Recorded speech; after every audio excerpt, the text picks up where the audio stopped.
Buenas noches a todos. Les agradezco muchísimo la presencia de todos en este espacio que dimos llamar Demorarnos.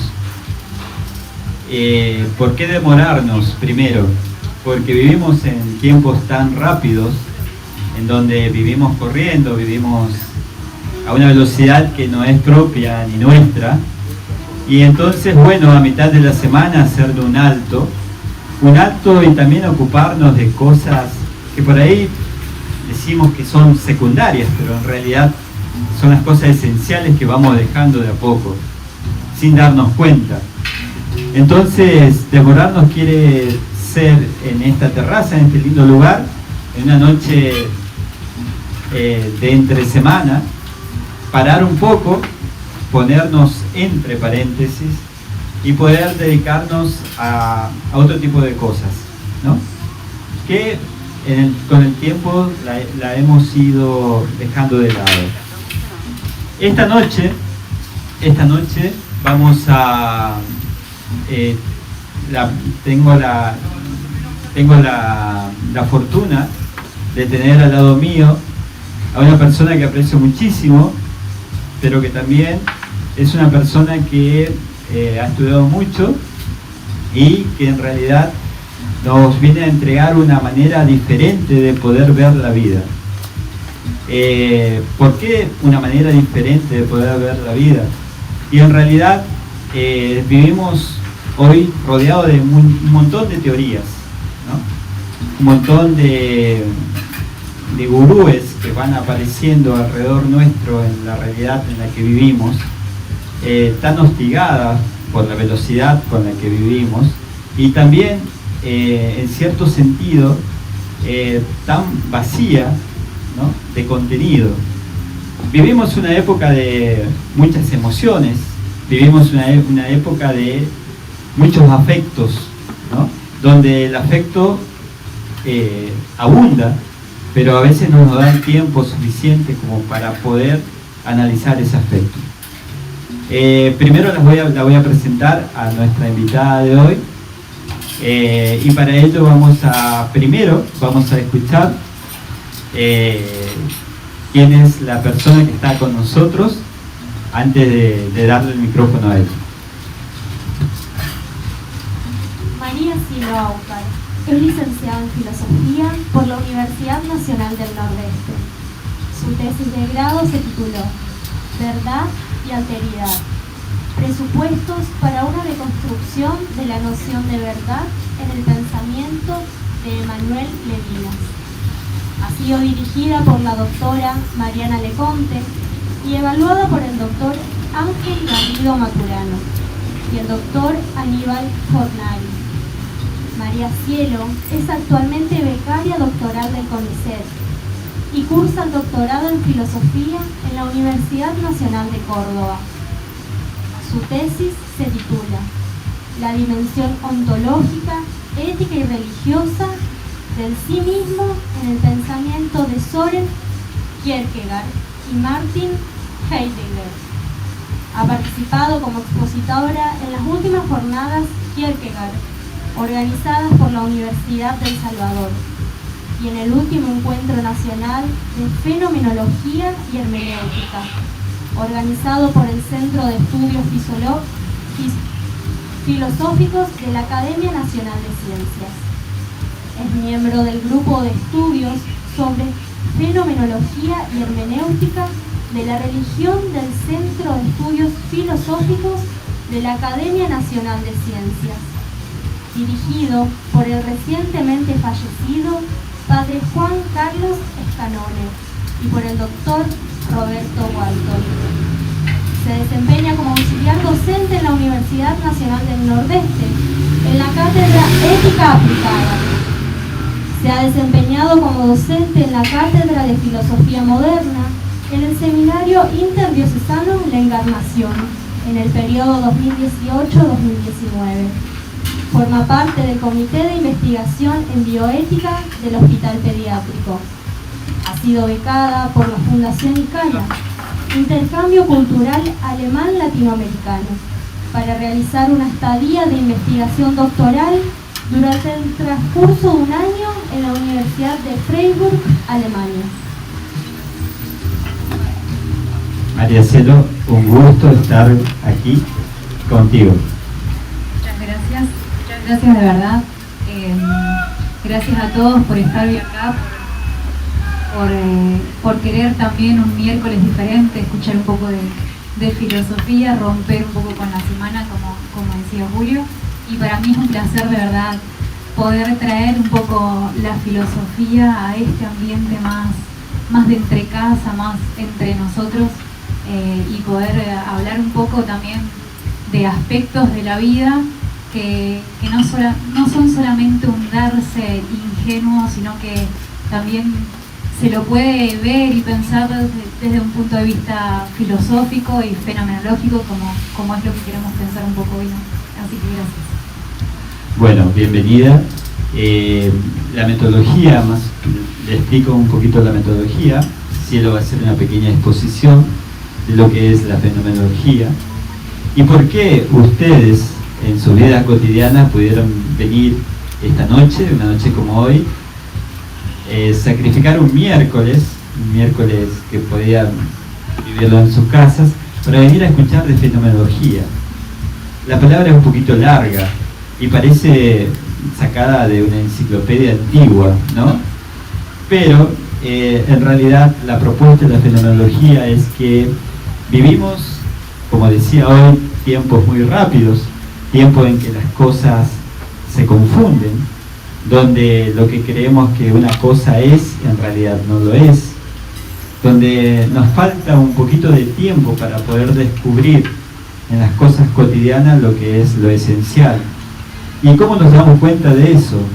Y en tiempos en que en realidad cuando terminaba el día nos sentimos un poquito cansados de las noticias, en donde no podemos confiar en los medios que transversan la verdad, donde ya no sabemos qué es verdad, donde las redes sociales nos muestran pura indignación, donde en realidad la pérdida del otro como persona se evidencia en todo momento, donde la cultura digital nos lleva a pensar que vivimos dos realidades: la que vivimos cuando apagamos el celular y la otra cuando la prendemos. Nos lleva también a una cultura en que parece que el sacrificio, el esfuerzo, el estudio es algo en desuso, algo que ya las nuevas generaciones no lo quieren. Y en realidad no es eso, es la falta de...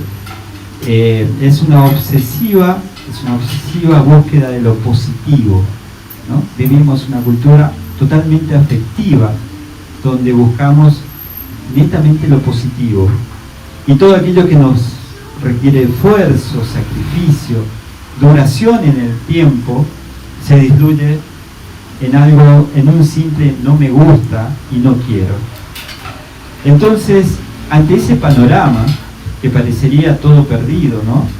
Hay otra manera de ver la vida, una manera un poco más simple, y por eso la fenomenología parece como les decía, parece algo difícil, pero es algo que comenzó mucho tiempo atrás, en el siglo XVII más o menos, y se fortaleció en el siglo XX, en el siglo XX.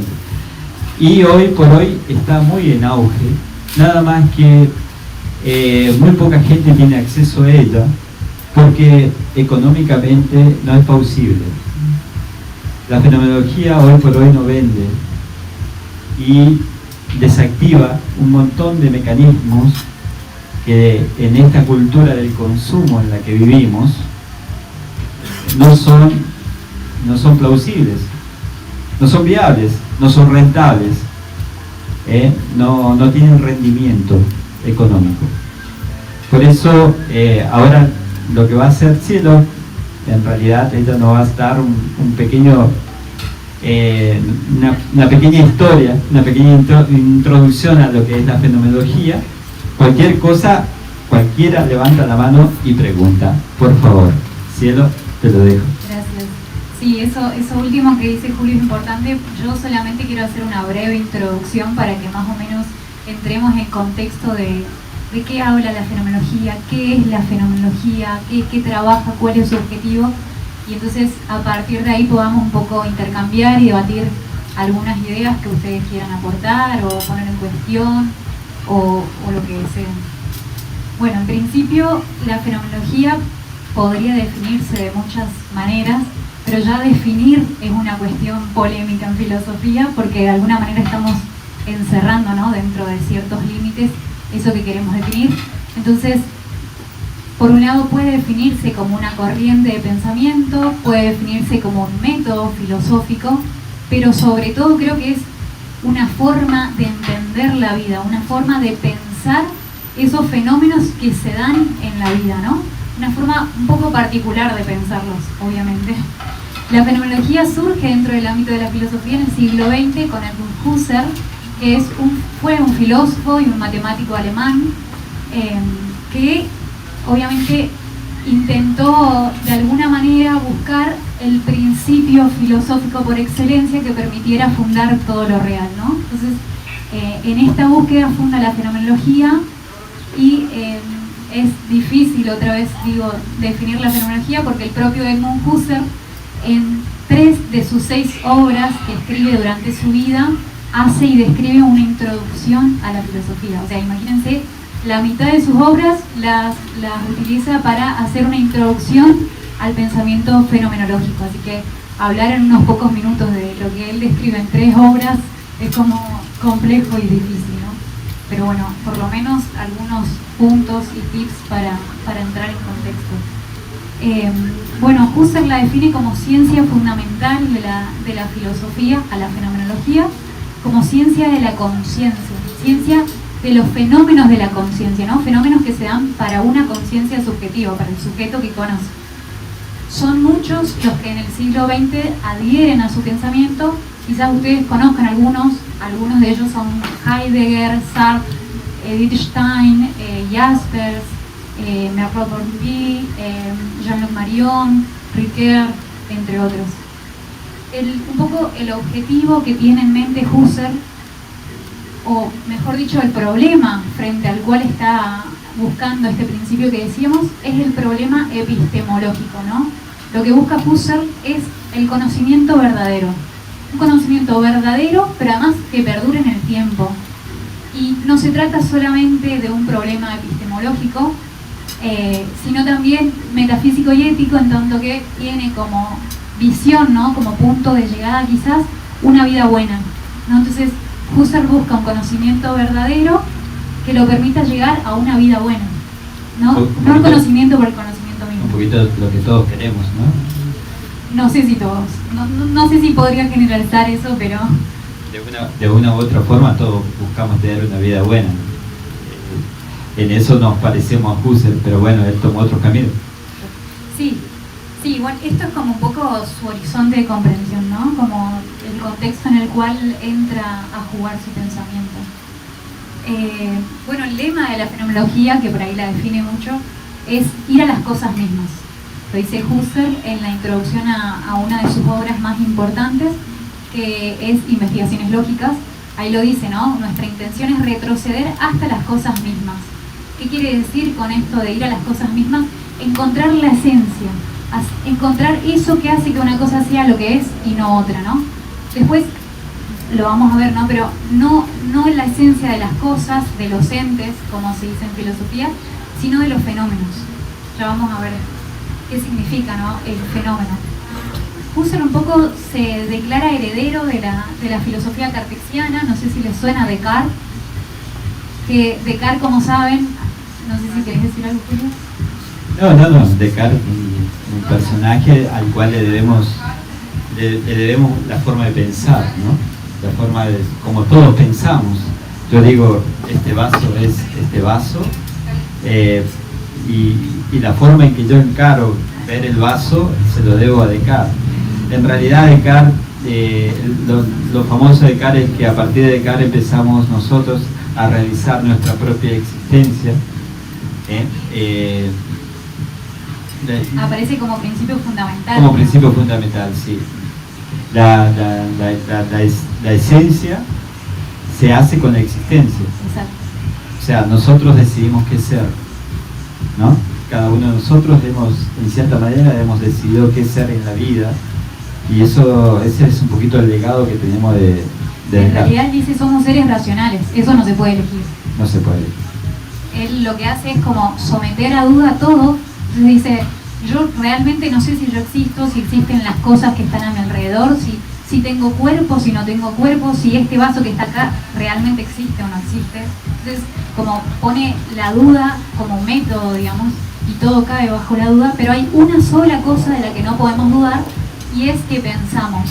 Y si pensamos, entonces existimos, ¿no? Cogito ergo sum, el principio cartesiano. Imposible dudar si no pensamos, ¿no? Y ese es el punto de inicio. Exacto.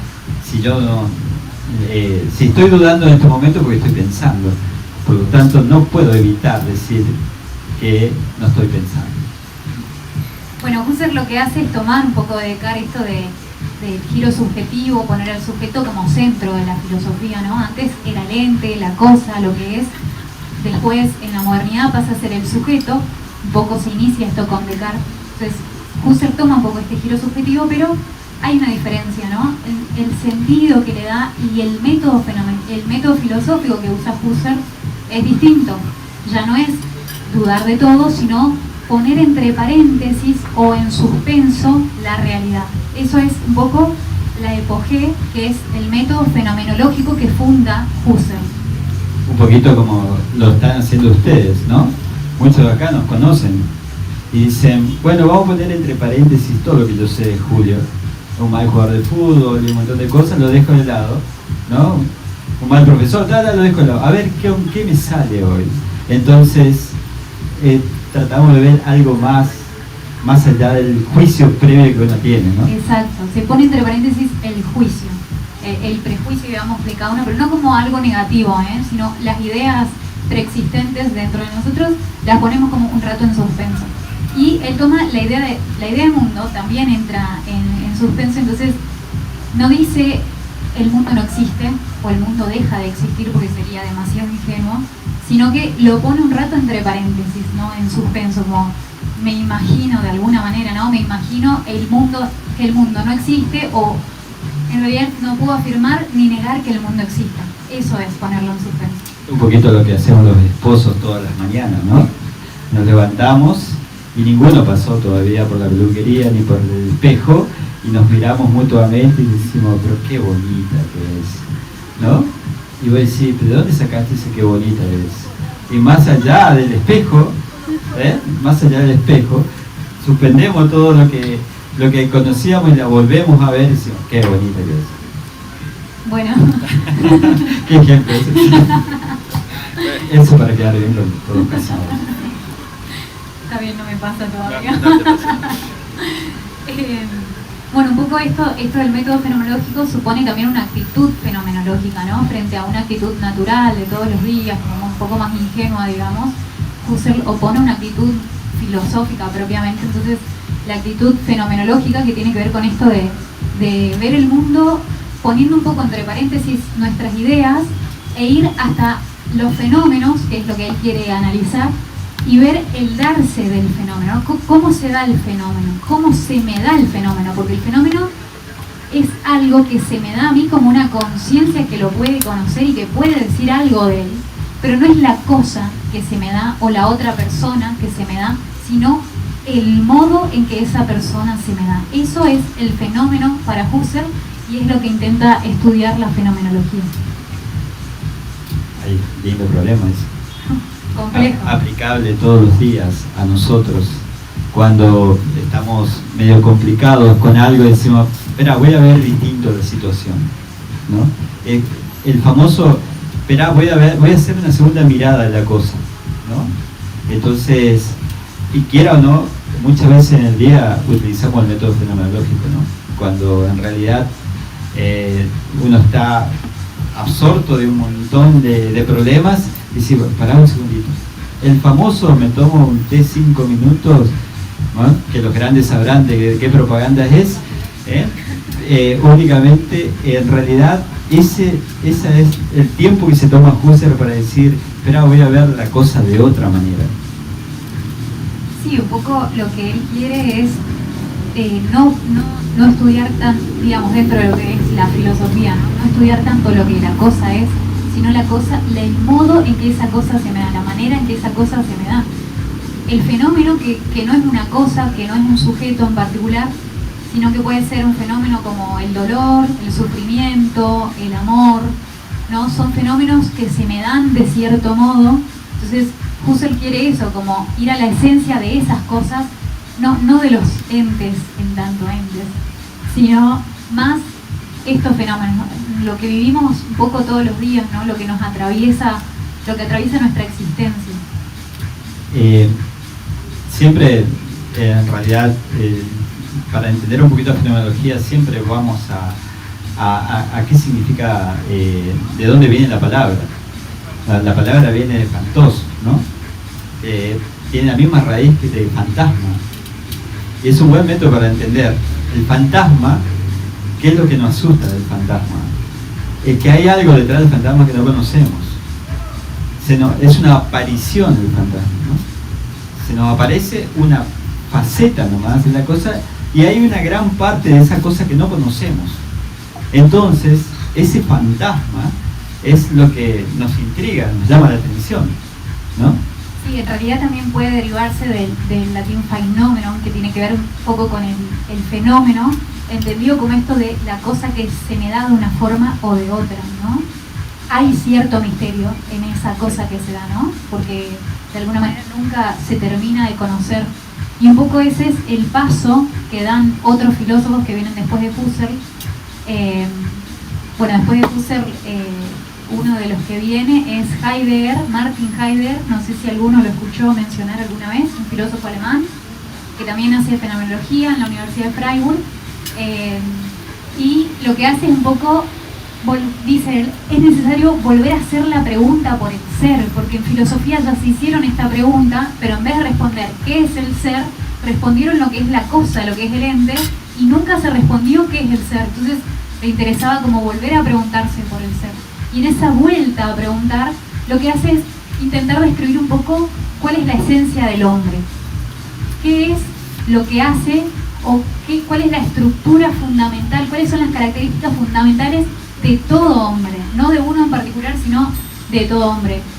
El intento de Heidegger es positivo, de hecho es uno de los filósofos más importantes dentro de la historia de la filosofía, también dentro de la fenomenología, pero hay un filósofo posterior, Emmanuel Levinas, filósofo lituano y francés, que hace una superación de su filosofía que me gusta mucho, porque dice que tanto Husserl como Heidegger se centran mucho en el sujeto, en el yo, y un poco la realidad que vivimos hoy, ¿no? Un poco ensimismados en nuestra propia subjetividad, en nuestros propios problemas, nuestros miedos, nuestras alegrías, y no podemos ir más allá de eso. Levinas plantea una filosofía que invierte los términos, entonces dice, la filosofía y la relación filosófica ya no parte del yo, ya no parte del ego, sino del otro.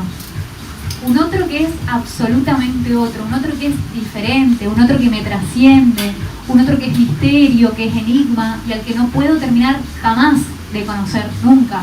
Nunca puedo terminar de conocer, porque siempre va a haber algo del otro que me trasciende, que está más allá de mí, ¿no? Que es absoluta diferencia. Ahora la pregunta es, en la sociedad en la que estamos, ¿en qué etapa de la fenomenología estamos?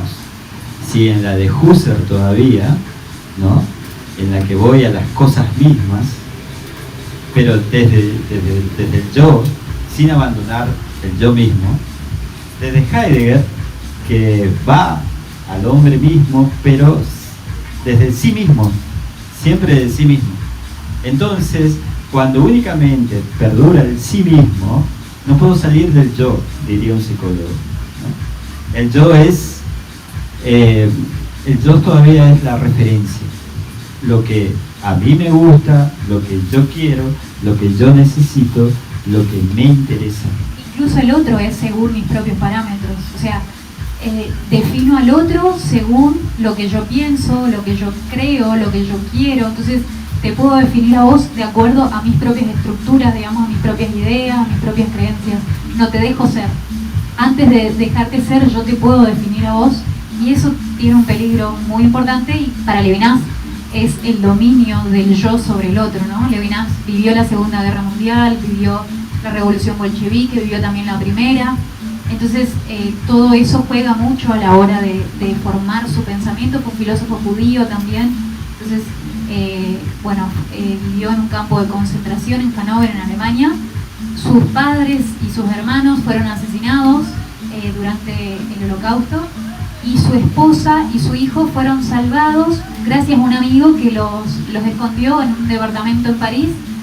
Bueno, se salvaron, pero él lo vivió en carne propia, falleció su familia. Entonces fue un acontecimiento muy importante en su vida y que marca mucho también su pensamiento, ¿no? Por eso también la prioridad que le da al otro, ¿no? Y esta crítica a las filosofías que se fundan en un yo que termina siendo todopoderoso y dominador del otro, ¿no? Termina definiéndolo y hasta asesinándolo.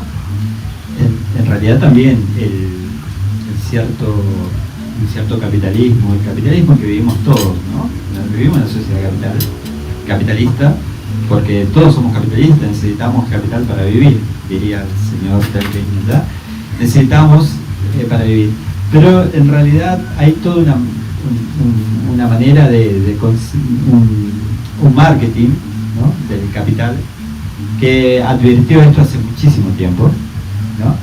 Y que el hombre buscaba, después de la Segunda Guerra Mundial, el hombre quedó solo, y apareció el existencialismo, y apareció la fenomenología, la filosofía de Heidegger, y en esa soledad, ¿no? El capitalismo vio que era mejor que una persona gaste mucho, ¿no? Que un montón gaste. ¿Por qué? Si yo tengo la conciencia en mi individualidad, ¿no? Entonces tengo que ser yo. Me di cuenta que soy yo después de la Segunda Guerra Mundial. Y empezaron, entonces, el capitalismo empezó a darte cuenta: tu vecino tiene un televisor, ¿vos querés un televisor? Te doy un televisor. ¿Qué? Salió el próximo modelo, tu vecino tiene otro y vos tenés otro. Y entonces empezó una competencia individualista entre nosotros, de tal manera, no sin darnos cuenta, porque esto fue con total libertad. Uno compra un televisor mejor que el que tiene el vecino, porque es la libertad de uno, somos libres, ¿no?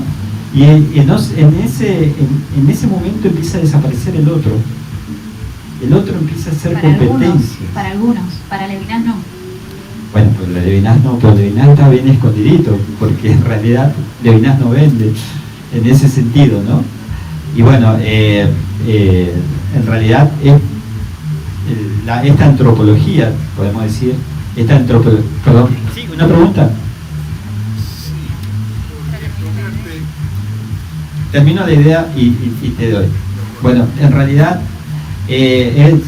nosotros decimos, bueno, pero yo no pienso de esta manera.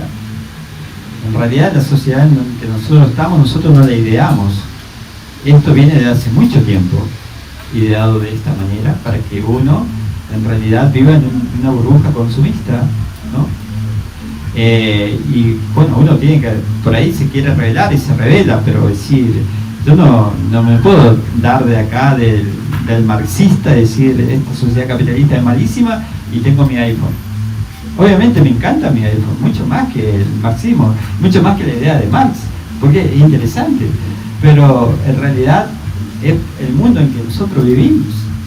Este es el mundo en que nosotros vivimos. Pero bueno es detectar de dónde vienen las cosas también, y qué cosas son aprovechadas y potenciadas, y en qué cosas nosotros también somos cómplices sin darnos cuenta. Por ahí, antes de abrir un poco a preguntas, quiero resaltar el pensamiento de Levinas, porque es muy interesante su ética, su filosofía, donde él propone que antes de que yo pueda decidir sobre el otro y de que pueda decir algo sobre el otro se me da, el otro se me revela, el otro se presenta ante mí. Entonces yo no puedo poder, dice él, sobre el otro se me da como una alteridad absoluta, en su absoluta diferencia, y yo no puedo ejercer ninguna acción sobre él antes de que pueda hacerlo, ese otro se me da y se me presenta y me cuestiona, me interpela, me dice, ¿por qué pensás esto? ¿Está bien esto que estás pensando? ¿Está bien este camino que estás eligiendo? No, en ese sentido, la interpelación me llama a responder por él, dice Levinas. Estamos obligados a responder por el otro. Podemos responder desde la hospitalidad, desde la acogida, podemos responder desde el asesinato, como fue en el Holocausto, o podemos responder desde la absoluta indiferencia. Pero de cualquier modo que elijamos responder, estamos siempre respondiendo ante un otro, ¿no? Un otro que se me da de una forma como misterio, como enigma, como algo que no puedo abarcar nunca, en su absoluta diferencia. Y antes de que yo pueda poder sobre ese otro se me revela desde esa diferencia y me pide que responda por él. Y bueno, Jorge, ¿vos querías hacer una pregunta?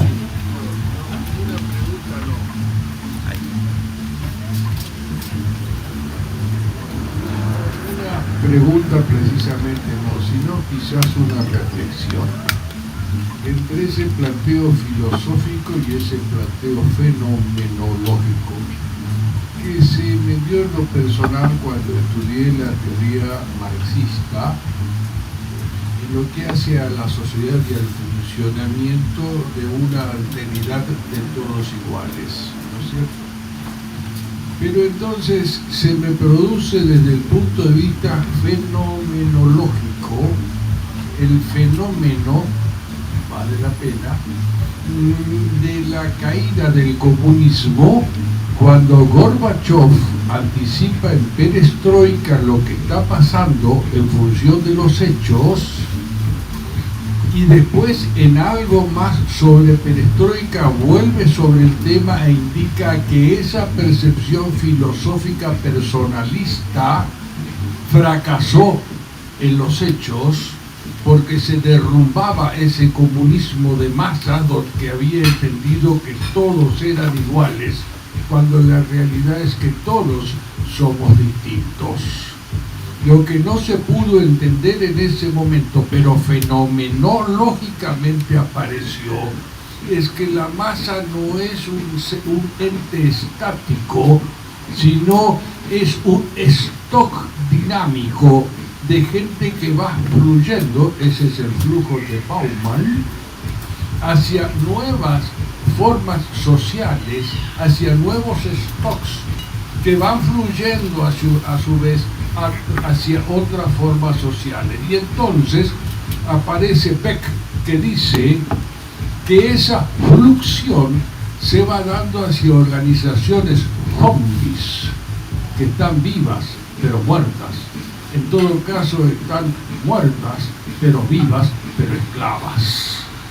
Esas organizaciones zombies son las que han empezado a dominar nuestra sociedad, donde tenemos un montón de organismos, instituciones, Senado, justicia, legislatura, político y otras cosas que no están, que se han quedado en el stock, no han entendido la fluencia que se está dando y han sido en los fenómenos incapaces de comprender el cambio social que se ha dado. Por eso, como esos representantes se quedaron representando a nada y los representados no tienen quien los represente, esa fluencia está dando lugar ahora a que espontáneamente, a través del conocimiento de la verdad, a través de un sistema electrónico fantástico, la gente comience a conocer realmente qué es lo que está pasando y decida no en función de lo que le dicen que va a pasar, sino en función del fenómeno que está comprobando, y saca a que la gente tenga en esa fluencia de stock una nueva actitud interesada, que es la que está expresando la gente en este momento, que está preocupada por no saber a dónde nos está llevando esa fluencia del stock. Es todo. Gracias. Bueno, muchísimas gracias. Te dejo, Cielo, que conteste. No, en realidad, gracias, Jorge. Muy bueno tu análisis, la verdad. Yo creo que es un análisis posterior, ese, muy cercano a lo nuestro, ¿no? Cómo se fueron desmantelando lo público, ¿no? Y ahí están todas las instituciones que vos decís, pero esto ocurre también por la pérdida del otro, ¿no? De la visión del otro. Nosotros vivimos una época en que hoy pasamos muy fácilmente la barrera de lo privado, ¿no? Uno abre el celular y entra en la vida de otro en forma privada.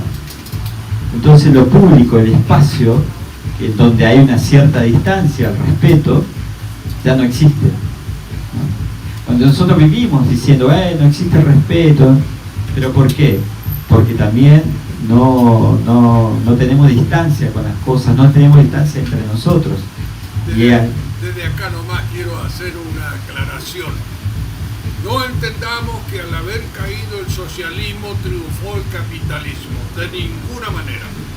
Yo lo sigo en ese sentido a Peter Drucker, que dice, sí, el siglo XXI no va a ser el siglo del socialismo, pero tampoco va a ser el siglo del capitalismo, va a ser el siglo de la inteligencia, ¿me entiendes? Por eso es valioso lo que ustedes están haciendo. Bueno, te da muchísimas gracias. Genial. Un poco lo que Levinas hace es criticar la construcción de esas totalidades, de sistemas totalitarios, y es lo que Byung-Chul Han va a decir, el mundo de lo igual, ¿no? No hay diferencias en el comunismo, somos todos iguales. No somos iguales. Y no somos iguales, hay diferencias. Entonces, un poco esa es la filosofía de Levinas, y critica la construcción de todos los sistemas totalitarios. En su caso, digamos, estaba criticando explícitamente lo que fue la Segunda Guerra Mundial, pero yo creo que se aplica incluso hoy, ¿no? La construcción de sistemas totalitarios que muchas veces son invisibles, que no se los puede ver, pero que están presentes. El poder se hace mucho más fuerte cuando las personas por las que se ejerce el poder no se dan cuenta, ¿no? Cuando es invisible, cuando el poder tiene manifestaciones en su contra, es signo de debilidad del poder, ¿no? Y cuando más en silencio están las personas, más creemos que tienen más libertad, es donde el poder se hace mucho más fuerte.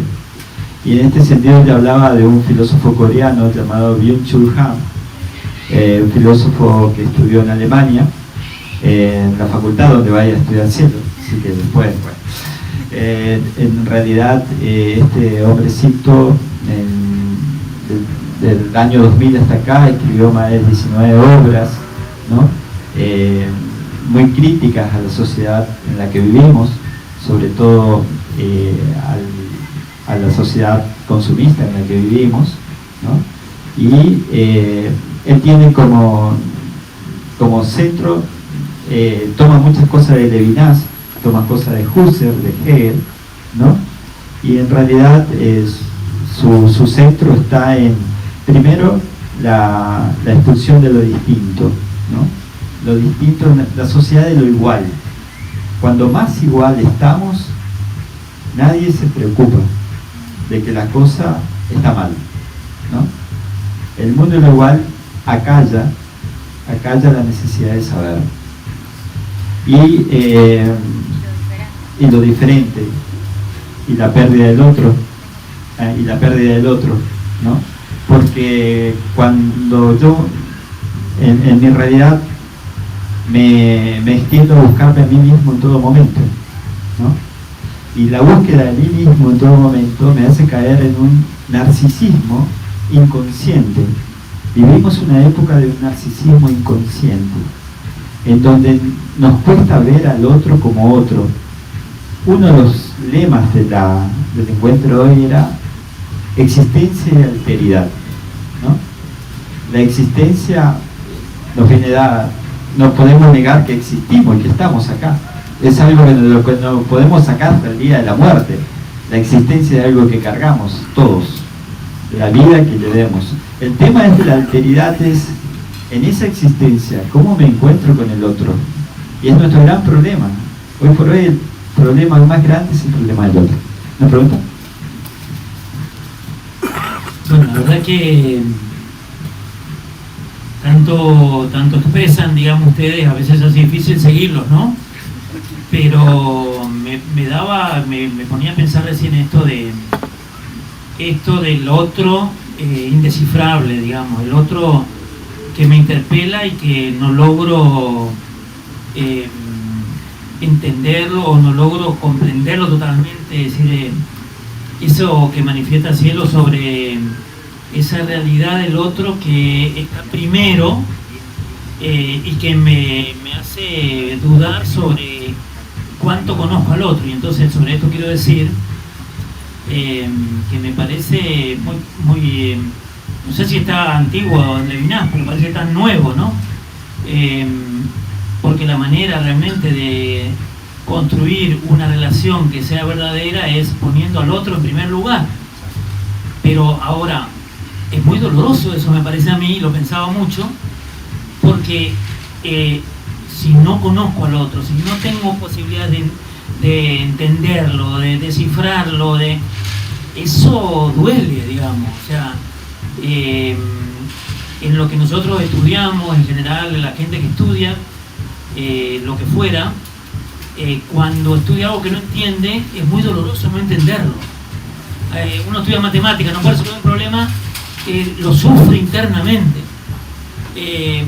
Y lo mismo en una persona, digo, ¿no? ¿Cómo se resuelve eso? Porque la pregunta que tengo para hacer es, yo entiendo que allí está la búsqueda de vivir bien, digamos, pensaría. Pero hay que caminar a través del dolor. ¿Cómo se hace para resolverlo? Totalmente. Bueno, Han lo dice así, ¿no? El dolor, la diferencia, dice él, causa dolor y causa sufrimiento, y es un poco lo que se quiere acallar en el mundo de lo igual. Justamente se busca un poco lo positivo como lo que me gusta, lo que me atrae, lo que me hace bien. ¿Y el dolor? ¿Quién comparte el dolor por redes? ¿Quién comparte su propio dolor y quién escucha y recibe el dolor del otro? ¿Quién? Hoy, en la sociedad en la que estamos, es como algo raro, ¿no? Que se da solamente en el ámbito de lo privado, dice Han, no en el ámbito de lo público. La diferencia duele, no comprender duele, pero me recordaba un fenomenólogo, se llama Miguel García Baró, un español, que escuchaba en una entrevista hace unos días, y él dice, es necesario darse el tiempo de vivir, ¿no? Uno solamente aprende a partir de la vida, no solo de los libros, son pocos los libros que realmente enseñan, es necesario como vivir, y habla del sufrimiento y del fracaso y de la debilidad como fenómenos necesarios para entender el sentido último de la vida, ¿no? Él dice como, es necesario pasar por el fracaso, por la debilidad, por el dolor, por el sufrimiento, para poder entender cuál es el trasfondo que existe en nuestra vida, ¿no? Si uno acalla eso, acalla esa diferencia, ese dolor, esas frustraciones, esos fracasos, no puede, no encuentra la buena vida, no se siente realizado y pleno. Es parte de una vida plena también el fracaso, la debilidad, el sufrimiento, el dolor. Hay como una aversión a lo negativo en la existencia actual, ¿no? Todos, es una búsqueda de lo positivo constante. Hasta compramos sensaciones lindas, ¿no? Pagamos por tener a alguien al lado nuestro, aunque nos esté mintiendo, aunque nos pagamos, ¿no? Inclusive el marketing te vende hoy un viaje a Cancún como lo máximo, ¿verdad? Lo máximo en sensaciones. Vivimos, por ahí dice Han, vivimos lleno de vivencias, y la vivencia no es lo mismo que experiencia. La vivencia es algo totalmente afectivo, en el cual te sentiste muy bien hoy y mañana ya no te sentís bien, ya no tenés la vivencia, ya no la tenés. La acumulación de vivencias hace a la experiencia, pero esas tienen que tener una relación, esas vivencias entre sí, para lograr una experiencia. Uno de los problemas que tenemos hoy es el problema del tiempo, ¿no? Las cosas no duran. Nosotros en cualquier evento que vamos, mucha gente está pensando en el final rápido, porque no le está dando el tiempo que la cosa madure, ¿no? ¿Por qué? Porque compramos un celular hoy que nos va a durar un año y tenemos que cambiarlo, ¿no? Las cosas que compramos son frágiles, ¿no? Y también, así como compramos cosas, compramos sensaciones, compramos vivencias, compramos estados de vida, ¿no? Que que se van muy rápido.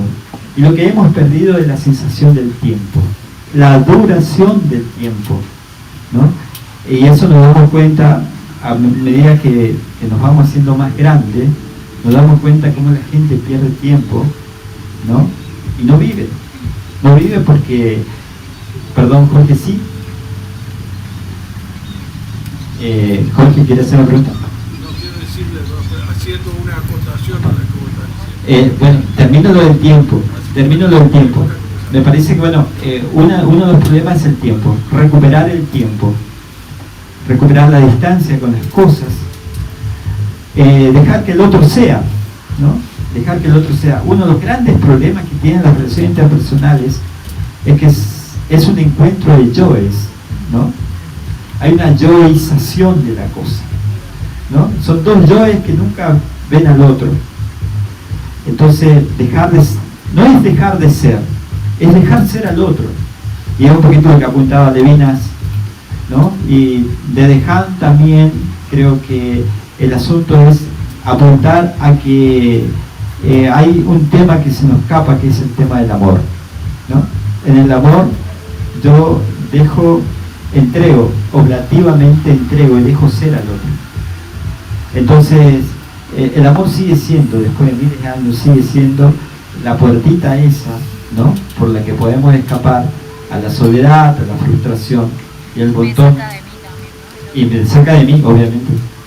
Cuando quería contar con respecto al tiempo, la crítica que se le puede hacer a Ortega, el hermano de Gasset, no es conocido Ortega Gasset, que Ortega habla de la masa y no le da tiempos. Cuando se introduce el concepto de tiempo de la masa aparece esa fluencia, ¿no es cierto? Hemos llegado a una sociedad donde por un lado estoy yo y del otro lado está la otridad. Por un lado está el egoísmo, que lo conjugo con altruismo para a través del ego-altruismo contribuir a la formación de una otridad que en su misma existencia está compensando la renuncia que hago a mi conjunto de intereses egoístas, ¿de acuerdo? Entonces se justifica que yo sacrifique porque pongo en esa otridad, en la existencia de esa alteridad, la recompensa que estoy esperando mi sacrificio. Nos faltó introducir un concepto de fondo. ¿Y qué pasa cuando esa alteridad se hace corrupta? Cuando esa alteridad empieza a funcionar empieza a funcionar atendiendo los intereses de los otros en contra de mis propios intereses. ¿Qué hago yo cuando quiero pagar como corresponde mis impuestos? Y mis impuestos y esos impuestos se están usando para destruirme en mi existencia misma.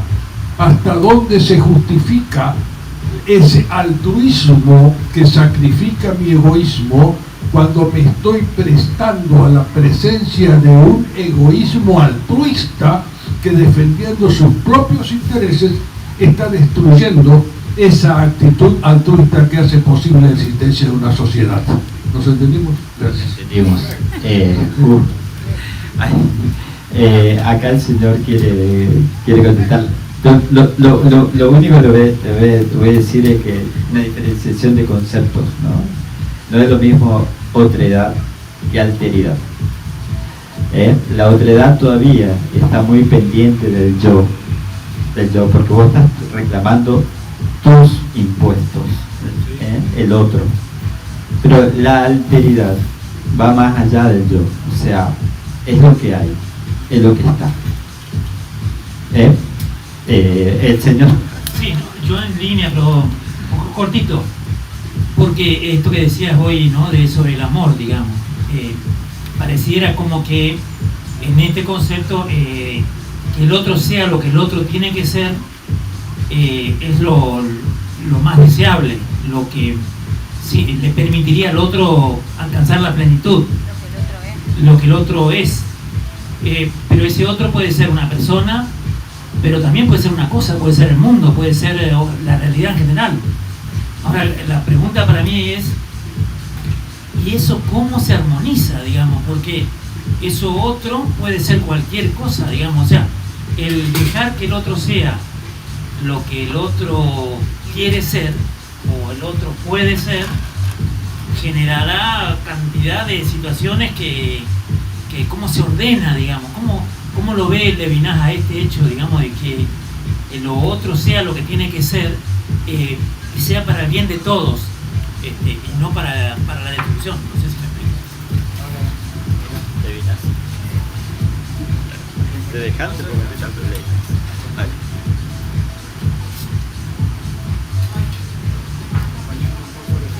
Para arriba, para arriba, para arriba.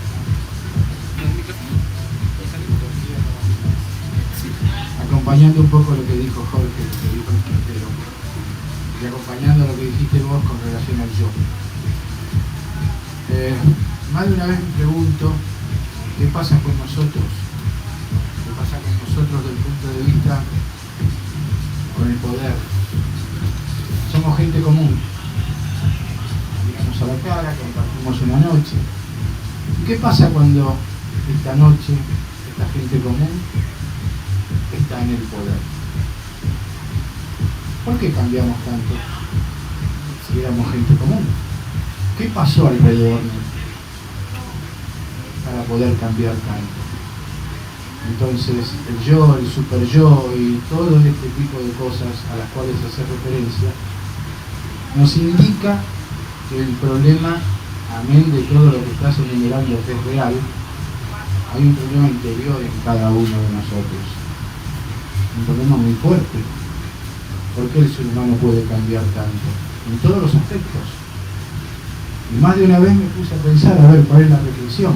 ¿En dónde fallamos? ¿Por qué? Habrá estudios a rolete de todo esto.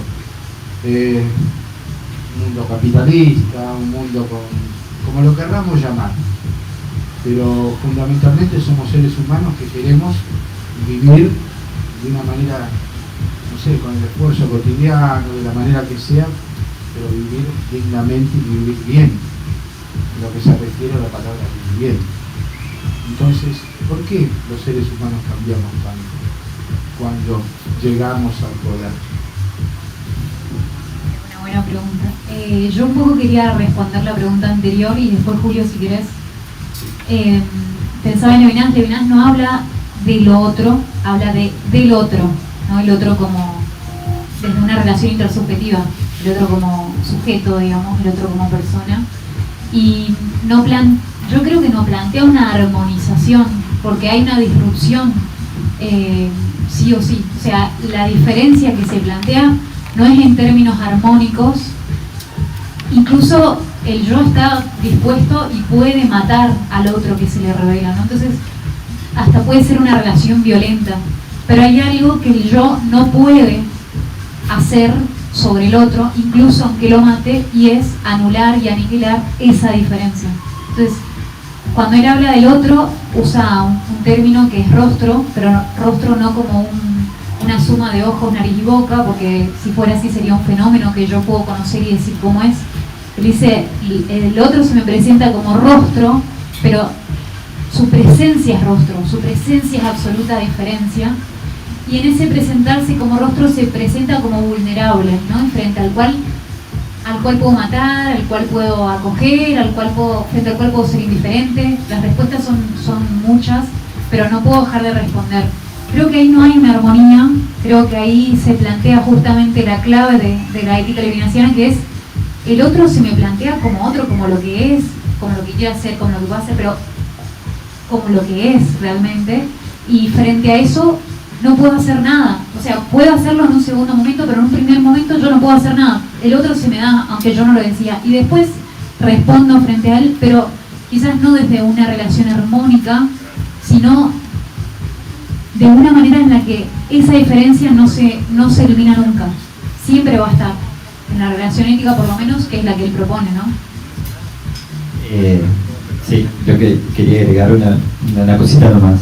Porque para el otro, yo también soy un otro, ¿no? Entonces, también me puede ver como un peligro. Si yo lo veo al otro como un peligro y lo dejo ser, también yo puedo ser un peligro para el otro, o al revés, ¿no?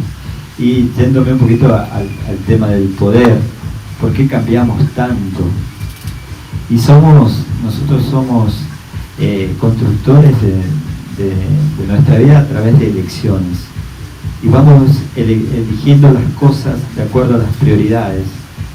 Y una de las grandes prioridades que tiene el hombre es tratar de ser, ¿no? Entonces, en ese tratar de ser, uno puede elegir el camino fácil o el camino difícil. Y esto te lo podría explicar mi abuela, digamos, que era muy sabia en esto y no estudió filosofía. Y te voy a decir, mirá, este es el camino difícil, ¿no? Y es lo que por ahí yo contesto desde la filosofía de Hahn, ¿no? Es decir, esquivar lo negativo trae problemas, no te hace crecer. Si cada uno de los que estamos acá nos ponemos a pensar en nuestra vida, cuáles fueron los momentos en que más hemos crecido, fueron los momentos negativos, los momentos en que la existencia nos puso ante una prueba. Un examen era una prueba. El que recuerda aquí que tuvo un examen feliz y estaba contento de tener que rendir, y bueno, yo lo felicito, ¿no? Porque en realidad el examen siempre te traía algo, pero sacaba lo mejor de vos. Y qué sé yo, hasta aquellos que jugamos al fútbol, cuando estamos dentro del campo de juego, hay situaciones difíciles y saca lo mejor de nosotros. También el dolor, la enfermedad. El dolor, la enfermedad. Lo negativo está para afirmarnos a nosotros como tal. El que tiene poder, sube al poder y está atraído por lo positivo, ¿no? Hacer dinero para el futuro, ¿no? Favorecer a sus amistades, llenar su bolsa, eso es lo positivo, ¿no? Entonces, estamos en una sociedad así. Yo igual me preguntaría también si uno cambia cuando tiene poder o realmente era así antes y una vez que sube a ciertos lugares eso se potencia. Era así cuando tuvo poder, lo aprovechó. Bueno, la verdad que tantas ideas juntas, una lluvia de ideas, de conceptos realmente muy interesante. A ver, ¿cómo podemos hacer? Si hablamos del tiempo, por ejemplo, yo digo que el tiempo, si uno lo emplea bien, cuando uno tiene los años encima y mira hacia atrás, vemos que aprendemos mucho de lo negativo, pero estamos en una sociedad del exitismo, de mostrar siempre que no podemos, por eso se obvia el dolor, el sufrimiento, porque queremos ser siempre ser exitosos, porque eso es lo que nos venden, ¿no? Pero también es cierto que el tema también de la alteridad que se dice del otro, parece que nos olvidamos de que todos pertenecemos a la especie humana. Yo me pregunto, esta violencia de destruir al otro, esta violencia, o sea, esas reacciones violentas de homicidio, que pasa no solamente entre pueblos, digamos, diferentes, sino entre una misma familia, lo mismo, cosas de, a ver, tema de femicidio, por ejemplo, sin estar alejando de las ideologías, ¿no? ¿Por qué destruir a la otra persona? ¿Por qué una mamá puede matar a su chiquito? Esto que ahora están mucho en la publicidad de ahora, una mamá que... ¿Qué pasa con esa mente, con ese corazón? ¿Qué nos lleva a padecer todos estos sufrimientos? O sea, la sociedad está yendo, parece, a destruirnos, en lugar de pasar a cosas positivas. ¿Por qué será que pasa eso? ¿De dónde está nuestra existencia? Digamos, y sí me pregunto de que realmente el tiempo, que muchas veces somos reaccionarios hasta de la vejez, porque a todos nos cuesta asumir nuestras limitaciones, por ejemplo. Y yo digo, no, hay que ver la parte positiva del tiempo que nos enseña, porque justamente el tiempo lo que hace, los años, que son experiencias, las vivencias, hacen lo que uno hoy es. Y puede ser bueno o malo, según las opciones de vida que hemos elegido en la vida, ¿no es cierto? Pero bueno, quise aportar algunas ideas, porque realmente hay muchas cosas, me encanta escucharlos, ¿cómo se dice? Esa facilidad que tienen ustedes de hacerlo sencillo. Los filosóficos son sencillos, porque pasa una cosa inagotable, pero a mí sinceramente me hace pensar muchas cosas. Todos los aportes que han hecho los demás son riquísimos, riquísimos. Qué pregunta la tuya, ¿eh? ¿Por qué los seres humanos elegimos el mal a veces, no? También siempre es una de las preguntas que se le hace a Dios: ¿por qué existe lo malo, no? Entonces, pero en realidad la realidad es así, el mundo es así, o sea, hay cosas positivas y hay cosas negativas. La manera en cómo las enfrentamos está el tema, ¿no? Yo creo que la naturaleza del hombre tiene ante ambas cosas, siempre tiene que, estamos, como decía Jair, arrojados a tener que responder ante esas cosas, ¿no? Ante las urgencias que van apareciendo. Pero yo creo que una de las cosas que vos hablabas hoy era el tema del tiempo, ¿no? Cuando nosotros le damos el tiempo a las cosas pueden entregar mucho más de lo que aparentemente entregan en una primera impresión. Y estamos en un mundo tan rápido, exitista, decía vos, y un mundo del rendimiento, ¿no? Han dice el mundo del rendimiento. Tenemos que rendir como padres, como profesores, tenemos que rendir como hijos, tenemos que ser buenos hijos, tenemos que ser buenos novios, buenos empleados, siempre buenos, ¿no? Y un poquito la cultura occidental es así. ¿Por qué? Porque en realidad desde los griegos nosotros venimos corriendo detrás de la existencia, de la esencia, ¿no? Tenemos que diferenciarnos de los otros, ¿no? No podemos contemplar de que el otro sea, ¿no? Y fluir, como por ahí los orientales tienen esa capacidad, ¿no? Algo muy interesante que decía Han, él ponía el ejemplo de los mercados coreanos o de Japón, ¿no? En que estaba atendido la venta de una pollera al lado de unas hamburguesas y unos mejillones al lado de unos escarpines y todo junto, y nadie se escandalizaba porque están todos juntos en el mismo espacio, todo tan chiquito. Si ustedes ven a los chinos, los japoneses viven en espacios muy chiquitos, tienen mucho espacio, pero no es lo esencial para ellos, ¿no? Nuestra cosmovisión occidental nos hace ver de que tenemos que distinguirnos sí o sí del otro. Entonces, por ahí también viene el tema del éxito, ¿no?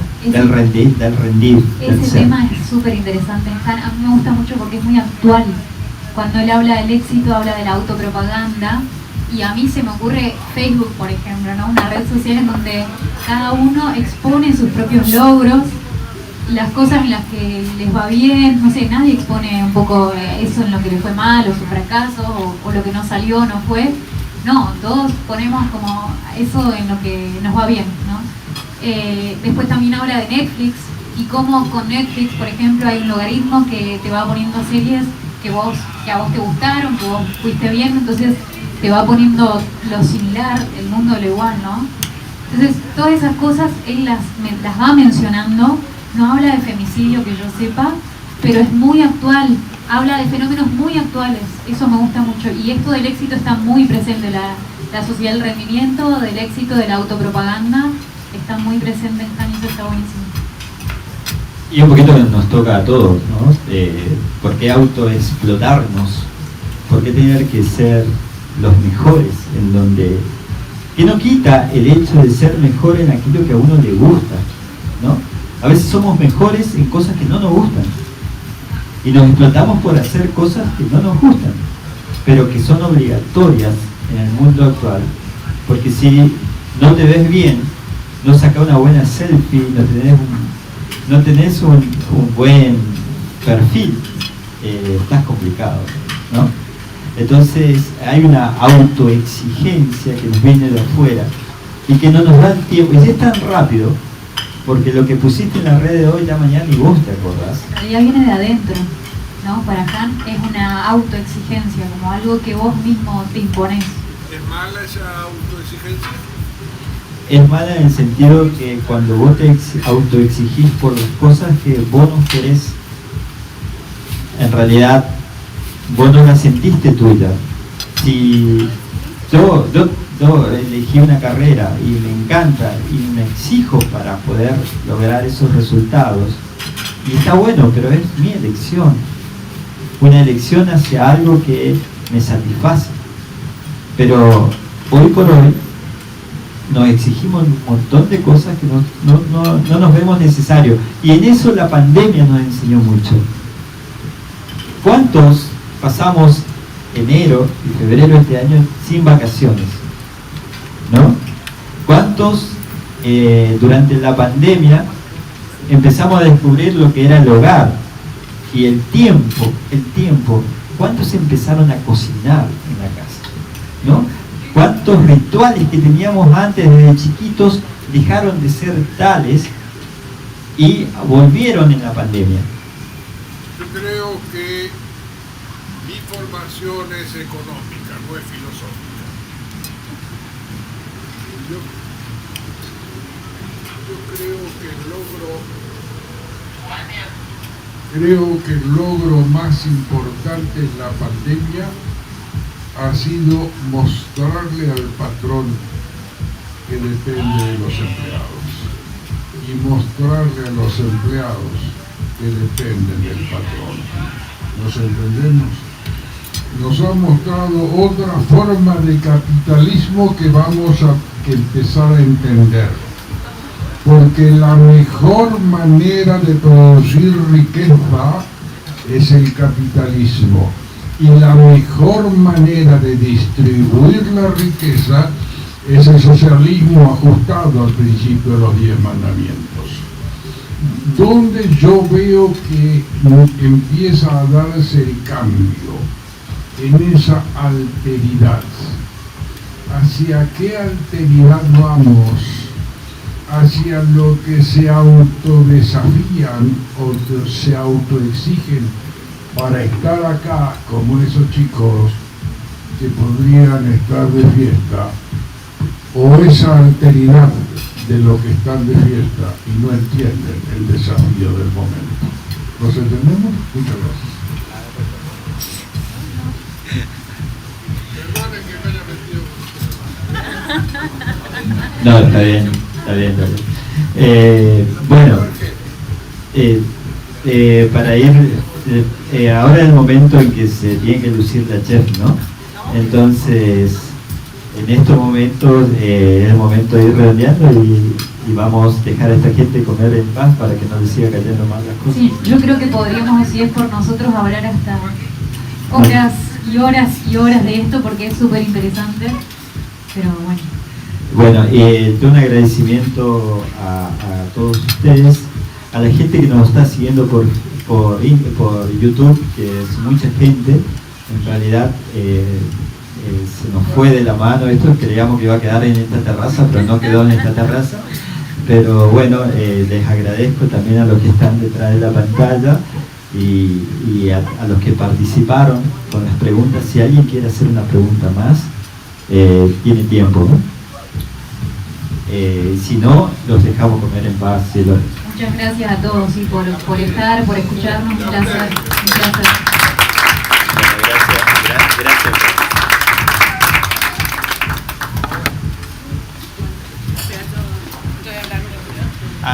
Bueno, yo quiero darle la bienvenida a este espacio generado en Clandestina, que es la terraza. Nos parece que es un lugar súper especial e ideal para este tipo de encuentros y para todo lo que se les ocurra. Por eso siempre ofrezco para quienes quieran generar algo. Está disponible este espacio. Me parece que es muy bueno poder encontrarnos a través de espacios culturales o de encuentros de reuniones o lo que sea, un espacio íntimo. Y bueno, quería presentarles antes que comience, pero bueno, ya se dio, el menú que iban a comer hoy, que fueron unas entradas, unas croquetas de pacú, sobre una salsa de tomates confitados, y como plato principal una tarta de masa quebrada con pollo al curry, tomates confitados, gratinada y una ensalada. Pensamos en un menú liviano, cosa que puedan, digamos, disfrutar, que sea protagonista más que nada la charla de hoy, del encuentro, que puedan comer algo rico y puedan encontrarse y sea una buena excusa para pasar una linda noche de un miércoles, mitad de semana. Así que siempre estoy avisando a través de los que generan las charlas y también a través del mensaje. No quiero que sea pesado, pero ni que son impersonales, al contrario, pienso en la gente que realmente les puede interesar, así que por ahí mando un WhatsApp de invitación, cosa que estén al tanto y cuando les guste se enganchen. Así que son siempre bienvenidos y espero que hayan pasado una linda noche.